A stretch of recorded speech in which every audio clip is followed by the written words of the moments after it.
আসসালামু আলাইকুম রহমতুল্লাহ। আপনারা যারা সোশ্যাল মিডিয়া ব্যবহার করেন আপনারা তো জানেন বা দেখছেন এই খবরটা যে আজকে পরাজিত শক্তির যে সমস্ত অপরাধীরা ছিল, যারা অ্যারেস্ট হয়েছে তাদেরকে আজকে দ্রুত বিচার ট্রাইব্যুনালে হাজির করা হয়েছে। তো যখন তাদেরকে দ্রুত বিচার ট্রাইব্যুনালে হাজির করা হয়েছে, প্রিজন ভ্যান থেকে যখন তাদেরকে নামানো হয়, আমরা যেই দৃশ্য দেখছি, আপনারা যেই দৃশ্য দেখছেন, এই দৃশ্য দেখার জন্য আমরা প্রস্তুত ছিলাম না। এই দৃশ্য আমাদেরকে ব্যথিত করছে। এই দৃশ্য আমাদের অন্তরটাকে ক্ষত বিক্ষত করে দিয়েছে।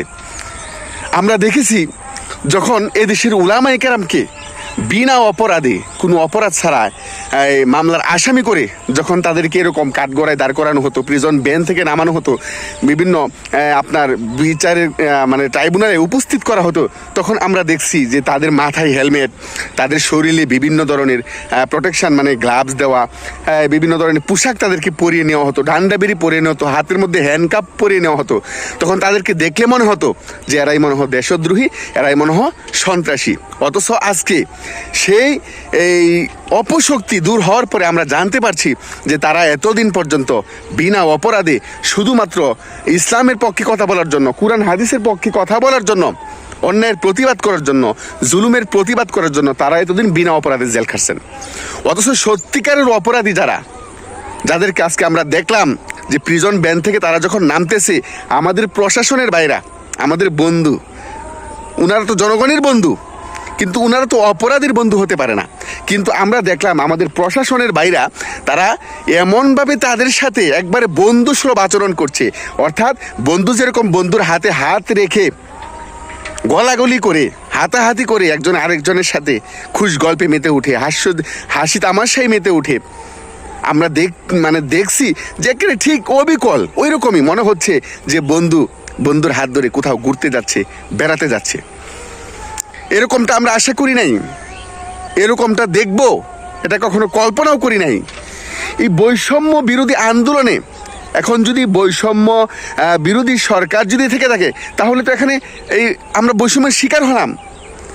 উলামায়ে কেরামের হাতে হাত করা পড়ে, অথচ এই দেশের নাচনেওয়ালি, নর্তকী, এই দেশের, আমি এত কথা তো বলা যায় না আসলে। ফেসবুক বা ইউটিউবের কিছু রুলস আছে, কিছু পলিসি আছে, এই কারণে সব কথা বলা যায় না।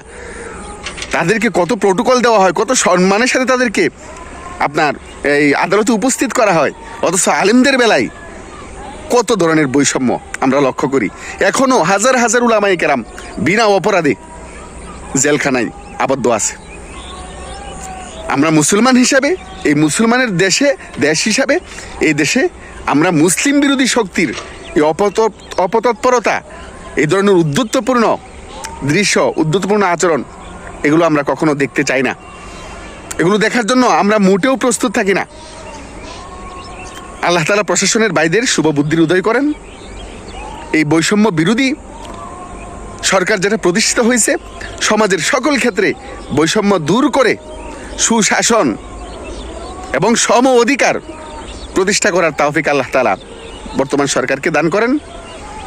সকলের প্রতি আমরা সহানুভূতিশীল, তবে যারা অপরাধী তাদের প্রতি কখনো এতটা সহানুভূতিশীল প্রশাসনের ভাই হবেন, এটা আমরা প্রশাসনের ভাইদের প্রতি আশা করি না।